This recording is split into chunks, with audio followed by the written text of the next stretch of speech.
நான் யாருக்கு தகையாக செய்தேன்? காட்டு பண்ணி முடிச்சு வந்திருப்பேன். அதுவும் ஆப்பல்ல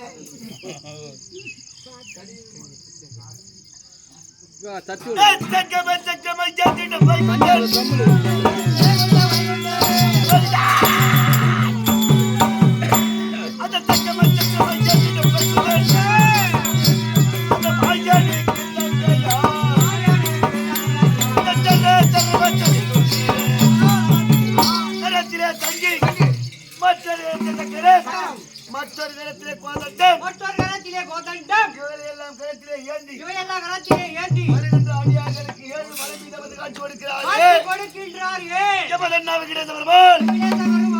அவருக்கு அல்லவா தகையாவதாரம் செய்தேன். விலகி வருகிறீர். முதல் ஜாமம் சொல்லாமா முழுவதற்கு விநாயகபெருமான். இரண்டாவது ஜாமம் ஆமா அழகிலே திருந்து 6 வீரர்களும்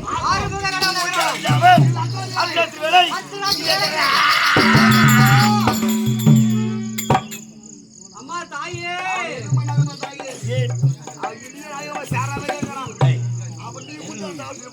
அப்படி இல்லை என்றும் இல்லாமல் 7 மலைக்கு அதிபன் இன்று தங்க அபயம் அபயம் என்று அபய குரு கொடுத்தார் அல்லவா? புறப்பு நடந்திருக்கலாம்.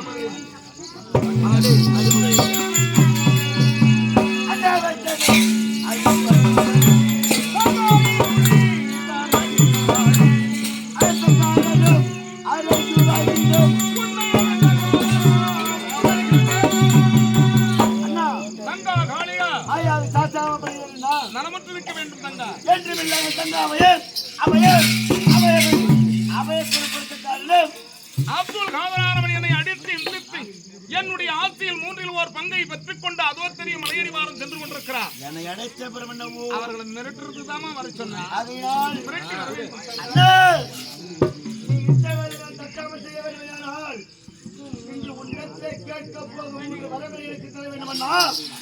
மூன்று வரத்தின் மகிமை என்ன சொல்லுமாமா? முதல் வரும் இரவோ பகலோ இந்த மாயாவிக்கு உறக்கம் என்பதே வரக்கூடாது. இரண்டாவது வரும் திருப்பதி மாநகரத்தில் உன்னுடைய ஆலயத்தை ஒரு நாளைக்கு நான் 9 முறை உலா வர வேண்டும். மூன்றாவது வரம் எப்பேற்பட்ட வரம் தெரியுமா? எப்பேற்பட்ட வரம் தங்கா? உன்னை பார்ப்பதற்காக 6 மலைகளை கடந்து 7வது மலைக்கு கோடான பக்தோடு உணர்த்துதிக்க வருகிறார்களே, அனைத்து பக்தோடிகளும் காளிகாதேவியை தரிசித்த பிறகு நான் உன்னையே திருமணம் தரிசிக்க வேண்டும். திருப்பதி மாநகரத்தில் முதல் தங்கா, நீ உரைத்து வந்தவை உனக்கு இரவிலும் பகலிலும் உரைத்து வந்தது வராது. ஆனால் என்னுடைய திருமலையின் ஆலயத்தை ஒரு நாளைக்கு 9 முறை உலா வரலாம். ஆனால் என்னுடைய திருமலையின் அடிவாரத்திலே திகழ்வது உன்னுடைய காளி ஓர்மையாகும். என்னை காண வரும் கோடி பக்தர் முதன்மையாகத்தானே உன் தரிசன சேவையை பெற்று அதன் பிறகு திருமலையை வந்தடைந்து என்னுடைய சேவையை பெறுவார்கள். தந்தேன் இந்த மூவரத்தை. அந்த குடியவர்களுக்கு உயிர் சேதம் இல்லாமல் மிரட்டி வருவாய்.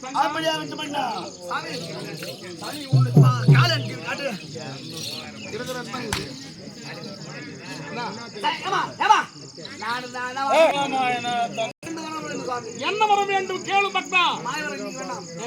2 வரம் மட்டும் என்ன வரம் சாமி? ஏமா நம்ம தொடச்ச பூஜை சாமி. ஆமா, இன்னைக்குனா ஒரு அத்திவாகம். ஆமா, 10 மணிக்கு கூத்த ஆரம்பிக்கிறோமா? இந்த ஊர் நம்ம மொத்தமா நம்ம ரசிக்கிறோங்க.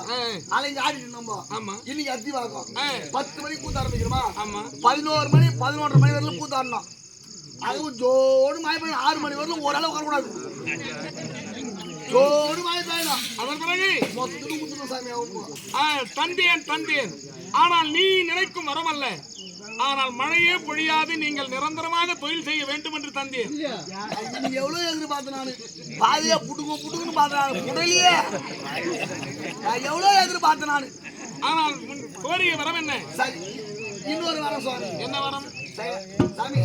என் கம்பள 17 குழந்தைங்கிறாங்க. 17 குழந்தைகள் இருக்கிறார்கள். அந்த 17 குழந்தைல உங்கள் நாடக குழுவில எத்தனை பேர் இருக்கீங்க? 17 குழந்தைங்க இருக்கு. ஆமா, அது 4 பேர் தூங்கிட்டே வாங்கி போறாங்க சாமி. என்ன செய்யலாம்? அவர்கள் செய்து தூக்கமே வரக்கூடாது.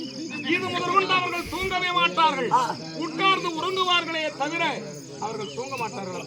எனக்கு உக்காந்து தூங்க பரவாயில்ல, 10 தூங்க கூடாது. சாமி அவ்வாறே தம்பி. யாரு தெரியாது சாமி. ஆமா. அந்த எல்பாத்தி ஏறி மலைக்கும் சிரிஞ்சு மட்டும் சீதாராமன் குடு சாமி. அக்கடா போய் அந்த ஆளை அறுத்து விட்டானு தூக்கி ஃபர்ஸ்ட் கிளம்பு போய் போட்டுருவோம் எல்பாத்தா. அதுக்கப்புறம் எல்லாரும் நாகபார் சாமி நாகபார் சாமி சாமி ஊழியர் வந்து அப்படி சொந்த ஏரியா. சரி எப்பா, எல்லா தேவியிடம் மூதேவின்றது யாரும் தடுக்க முடியாது, அது வரத்தான் செய்யும். ஆனால் இது முதல் கொண்டு யாவரும் தூங்க மாட்டார்கள். சாமி இன்னொரு வரம் சாமி. கோயிலை கண்ணியமாக சாமி இன்னொரு வரம். என்ன வரும்? சாமியை போய் போறேன். இல்ல சாமி. சாமி ரொம்ப பெரியராக சாமி. இது அப்புறம் எந்த ஊரு கூத்தானாலும் 17 கோட்டை கொடுக்கணும் சாமி. நம்மால சில பேர் ஆசைப்படுறாங்க. இதுவும் ஆண்டவனிடத்தில் இந்த வரத்தை கேட்பாய். நான் துட்டு வாங்கிக்க மாட்டோமா? எல்லாம் மறைமுகமா ஒரு கேஸ் வந்துறீங்க. மறைமுகமாக மிலிட்டரி கேஸ் போய் எனக்கு தான் எனக்கு கொண்டு வரல. நீ எண்ணிய எண்ணப்படி நடக்கும் வருகிறேன். சாமி ஒண்ணு ஒரு நேரம் ஓடுமா? என்ன வரும்? சரி வேணா போ. மலையடி வாழ்க்கை போய் கொண்டிருக்கிறார்கள்.